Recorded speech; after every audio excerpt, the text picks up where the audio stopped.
Hi everybody, and welcome to this week's episode of Sketch to See. You can clearly see that we are not on the boat and not even in China anymore if you recognize what this building is right here. So you might be asking what this actually has to do with boat building, and unfortunately in China a lot. My visa only allows me to stay there at 60 days at a time, and my 60 days was up. So Jamie and I, luckily she was here, decided to take a 36-hour trip to Taipei. When I do this by myself, normally it's a first flight out, first flight back experience just to reset my 60 days. I really hope you appreciate this non-traditional episode.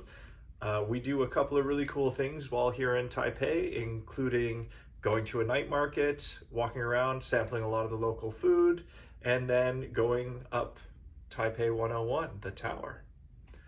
If you haven't already, please like, subscribe, and share. A little click from you goes a long way for us. We'd really appreciate it. And if you're not following us on Instagram and Facebook, please go ahead and do that now.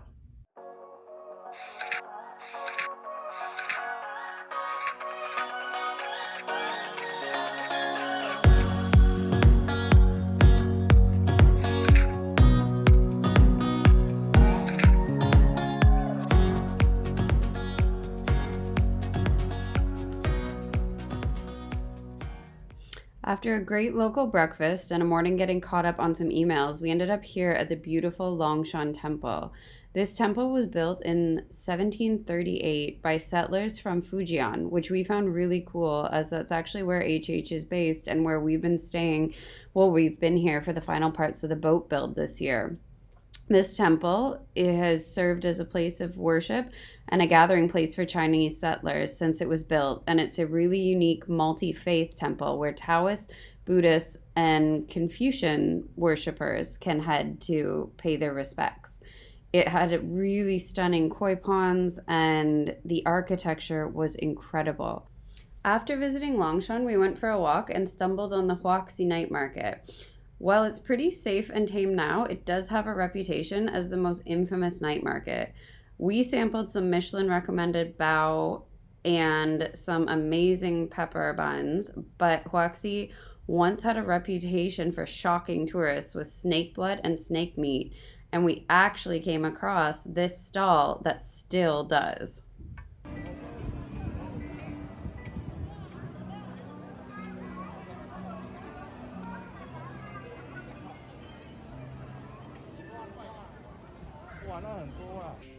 Taipei's set up really well for walking, and we found it really cool that we could go from exploring a more historical district into something really modern. There were so many shops that we recognized from places in Europe and North America, and this street display that we came upon of this really cool hoop artist felt like we could be downtown Toronto or New York. So it was just a really cool blend of experiences and surroundings as we explored the city more.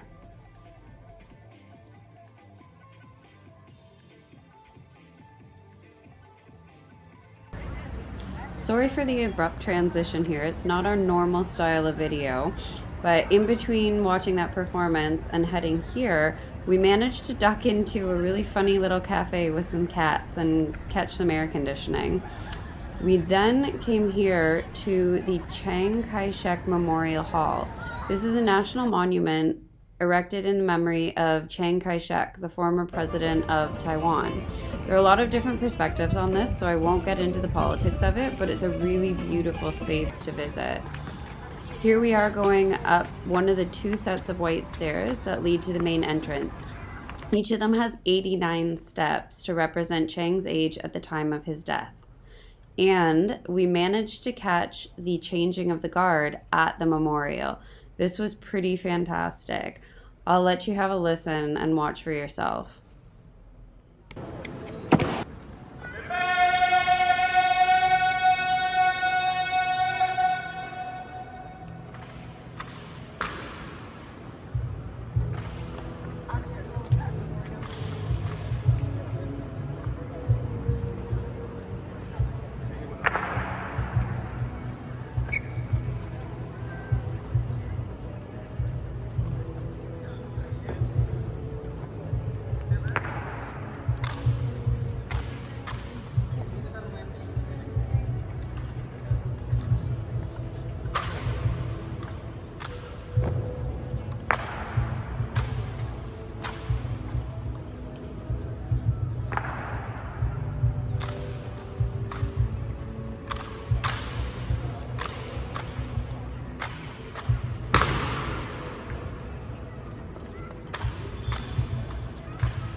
I can only imagine how long it took to practice and get the timing exactly right on this, but I think you'll agree it was worth it. This was quite the show.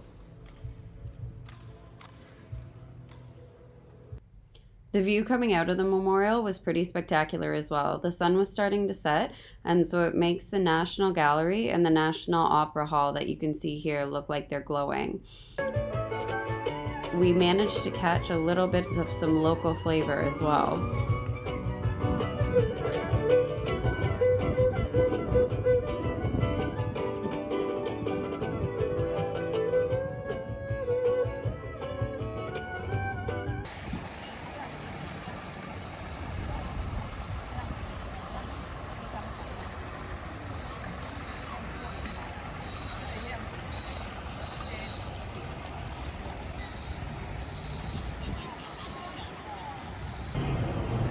Okay, we really need to apparently up our gin and tonic game.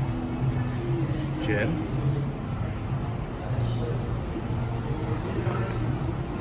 Squeeze of lemon. We have our choice of orange, lime, and apple here. I went with orange last time, and it was delicious. And then the tonic.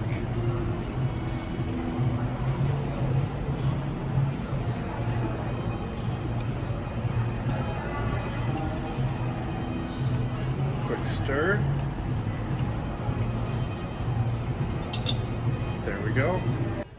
We did stop for some liquid refreshment, but we didn't stay down too long. We knew we wanted to go to a night market for dinner, and after reading a few different food blogs, we decided on the Rohe market.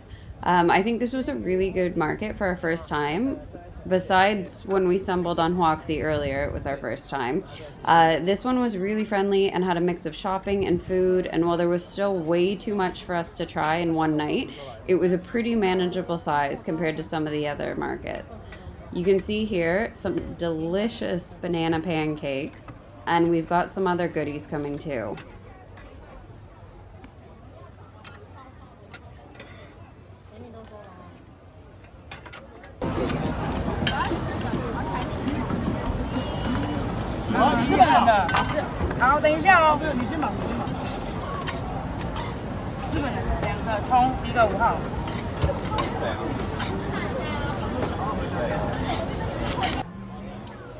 While he did enjoy all the food, this may have been the real hidden gem for Sean.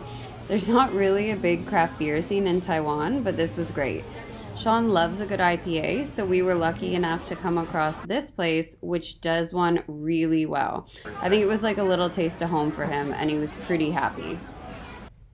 This was one of our favorites at the market. This is the Michelin recommended Fuzhou pepper bun stall, where they serve hujiao bing, or pork pepper buns, prepared in a traditional oven. And to round off the night, we had what may be one of my favorite desserts ever. It was taro, pineapple, and sour plum ice cream with sweetened shaved peanuts, all wrapped in a pancake with cilantro and eaten like a burrito. I don't know the name for this one, but I have to say it was pretty spectacular.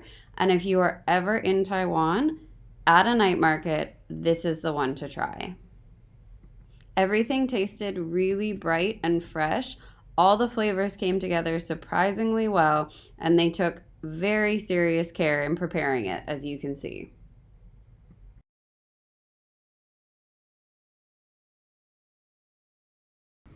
After getting some sleep and digesting all of that food from the night before, we rounded out our visit with a trip up the Taipei 101.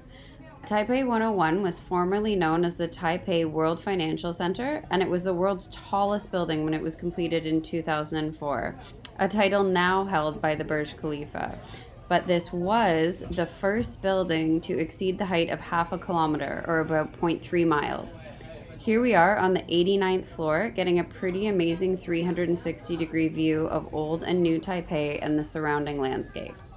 We thought we had a pretty fantastic view from the hotel, but this takes it to a whole different level.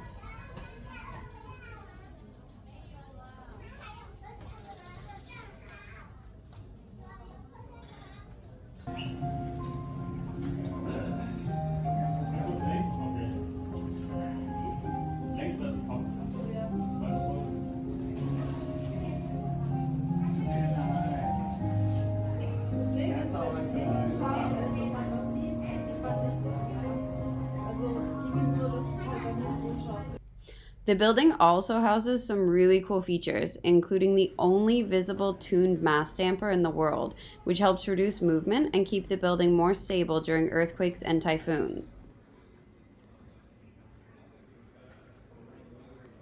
Taipei 101 also has elevators that transport you from the 5th to the 89th floor in 37 seconds.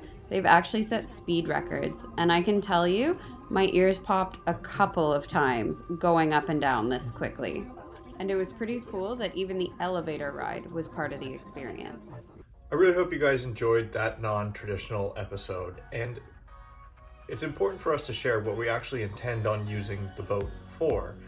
And this gives us an opportunity to kind of show you what Jamie and I like to do when we are exploring a new country. But if the boat was actually here with us, we would have been able to go back to our home at night and not have to deal with the stress of travel again. Thanks so much for watching. I really hope you enjoyed this episode. I'm really sorry you couldn't taste all the lovely food. Smell-o-vision doesn't exist. Please like, subscribe, and share. If you haven't already, please follow us on Instagram and Facebook. And if you want to talk boats or just ask a question about anything, please reach out to me at sketchtosee@gmail.com. Thanks so much, and I'll see you again soon.